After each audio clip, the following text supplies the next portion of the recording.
ನಮಸ್ಕಾರ ವೀಕ್ಷಕರೇ, ನೀವು ನೋಡ್ತಾ ಇದ್ದೀರಾ ನಾರ್ತ್ ಫಸ್ಟ್. ದೇವರು ವರ ಕೊಟ್ರು ಪೂಜಾರಿ ವರ ಕೊಡಲ್ಲ ಅಂತ ಹೇಳ್ತಾರಲ್ಲ, ಇದಕ್ಕೆ ಇರಬೇಕು ನೋಡಿ.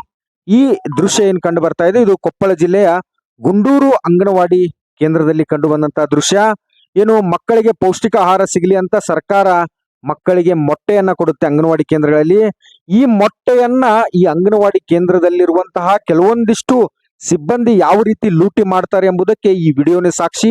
ಮಕ್ಕಳ ತಟ್ಟೆಯಲ್ಲಿ ಮೊಟ್ಟೆಯನ್ನಿಟ್ಟು ಅದನ್ನ ವಿಡಿಯೋ ಮಾಡಿ ಬಳಿಕ ಆ ತಟ್ಟೆಯಲ್ಲಿದ್ದಂತಹ ಮೊಟ್ಟೆಯನ್ನ ವಾಪಸ್ ತೆಗೆದುಕೊಳ್ಳುವಂತಹ ದೃಶ್ಯ ಈಗ ಸಾಮಾಜಿಕ ಜಾಲತಾಣಗಳಲ್ಲಿ ವೈರಲ್ ಆಗಿದೆ. ಈ ದೃಶ್ಯ ವೈರಲ್ ಆಗ್ತಾ ಇದ್ದಂತೆ ಸಚಿವ ಲಕ್ಷ್ಮೀ ಹೆಬ್ಬಾಳ್ಕರ್ ಅವರು ಆ ಅಂಗನವಾಡಿ ಶಿಕ್ಷಕಿ ಲಕ್ಷ್ಮಿ ಹಾಗೂ ಸಹಾಯಕಿ ಶಹನಾಜ್ ಬೇಗಂರನ್ನ ಕೆಲಸದಿಂದ ವಜಾ ಮಾಡಿದ್ದಾರೆ. ಮಕ್ಕಳಿಗೆ ಪೌಷ್ಟಿಕಾಂಶ ಸಿಗಬೇಕು ಅಂತ ಹೇಳಿ ಕರ್ನಾಟಕ ರಾಜ್ಯ ಸರ್ಕಾರ, ಇದು ಬರೀ ರಾಜ್ಯ ಸರ್ಕಾರದ ಯೋಜನೆ, ಮೊಟ್ಟೆಯನ್ನು ಕೊಡೋದಾಗಲಿ ಅಥವಾ ಗುಣಮಟ್ಟದ ಕೆನೆ ಭರಿತ ಹಾಲನ್ನು ಕೊಡೋದಾಗಲಿ ನಮ್ಮ ಸರ್ಕಾರದ ಸಿದ್ದರಾಮಯ್ಯನವರ ಒಂದು ಕನಸು.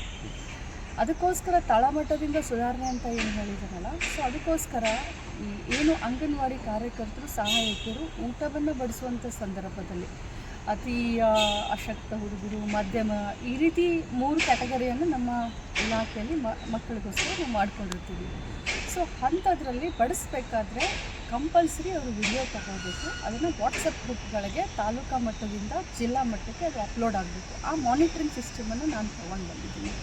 ಯಾಕೆಂದರೆ ಸುಮಾರು ಕಡೆ ಇದೇ ರೀತಿ ಒಮ್ಮೊಮ್ಮೆ ಎಗ್ ಕೊಡ್ತಾ ಇಲ್ಲ ಅಂತ ಬರ್ತಾಯಿತ್ತು, ಒಂದೊಂದು ಕಡೆ ಹಾಲು ಕೊಡ್ತಾ ಇಲ್ಲ ಅಂತ ಬರ್ತಾಯಿತ್ತು. ಸೊ ಅದಕ್ಕೆ ಸಮಗ್ರವಾದಂಥ ಒಂದು ಬದಲಾವಣೆ ತರಬೇಕು ಅಂತ ಈ ವಿಡಿಯೋಗಳನ್ನು ಮಾಡಿ ಅಪ್ಲೋಡ್ ಮಾಡಬೇಕು ಅಂತ ಕಂಪಲ್ಸರಿ ಅಂತ ನಾನು ಎಲ್ಲ ಅಧಿಕಾರಿಗಳು ತಿಳಿಸಿದ್ದೀನಿ. ಆ ತಿಳಿಸಿದ್ದಕ್ಕೇ ಇವತ್ತು ಇವರು ಸಿಕ್ಕಾಕೊಂಡಿದ್ದಾರೆ. ಕೈಗೆ ಬಂದು ತುತ್ತು ಬಾಯಿಗೆ ಬರಲಿಲ್ಲ ಅನ್ನುವಂಥ ಪರಿಸ್ಥಿತಿ ನಮ್ಮ ಮಕ್ಕಳದಾಗಿದೆ. 69,000 ಅಂಗನವಾಡಿಗಳನ್ನು ನಾವು ನಮ್ಮ ರಾಜ್ಯದಲ್ಲಿ ಇವತ್ತು ನಡೆಸ್ತಾ ಇದ್ದೀವಿ. 69,000 ಅಂಗನವಾಡಿಗಳಲ್ಲಿ ಈ ರೀತಿ ಆಗತ್ತೆ ಸಾಧ್ಯ ಇಲ್ಲ. ಎಲ್ಲೋ ಒಂದು ಕಡೆ ಇದಾದ ತಕ್ಷಣ ಸಂಪೂರ್ಣ ಇಲಾಖೆಗೇ ಒಂದು ಕೆಟ್ಟ ಹೆಸರು ಬರುತ್ತೆ. ನನಗೆ ಬಹಳ ಕೆಟ್ಟ ಅನ್ನಿಸ್ತಾ ಇದೆ. ಇಷ್ಟೊಂದು ರಾತ್ರಿ ಹಗಲಿ ಕಷ್ಟಪಟ್ಟು ಸರ್ಕಾರಕ್ಕೆ ಒಳ್ಳೆಯ ಹೆಸರು ತರಬೇಕು, ಇಲಾಖೆಗೆ ಒಳ್ಳೆಯ ಹೆಸರು ತರಬೇಕು ಅಂತ ನಾವು ಕೆಲಸ ಮಾಡೋಂಥ ಸಂದರ್ಭದಲ್ಲಿ ಇವತ್ತು ಒಂದು ಕಠಿಣ ನಿರ್ಧಾರವನ್ನು ತೆಗೆದುಕೊಳ್ಳಕ್ಕೆ ಹೋಗ್ತಿದ್ದೀನಿ. ನಿನ್ನೆ ಆ ಕಾರ್ಯಕರ್ತೆ ಮತ್ತು ಸಹಾಯಕಿಯನ್ನು ಸಸ್ಪೆಂಡ್ ಮಾಡಿದೆ ಇಲ್ಲ. ನಿನ್ನೆ ರಾತ್ರಿ 10:00ವರೆಗೆ ನನಗೆ ಇದ್ರ ಬಗ್ಗೆ ಗೊತ್ತಾಯಿತು. ಆದರೆ ಸಸ್ಪೆಂಡ್ ಮಾಡಿದ್ರೆ ಅಲ್ಲ, ಒಂದು ಶಿಕ್ಷೆ ಆಗಬೇಕು.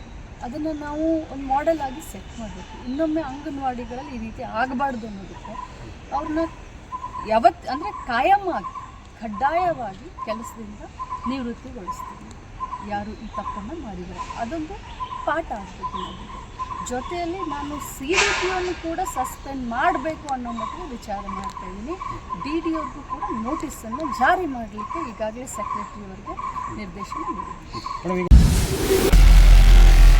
ನಾರ್ತ್ ಫಸ್ಟ್, ಉತ್ತರ ಕರ್ನಾಟಕದ ಆವಾಜ್.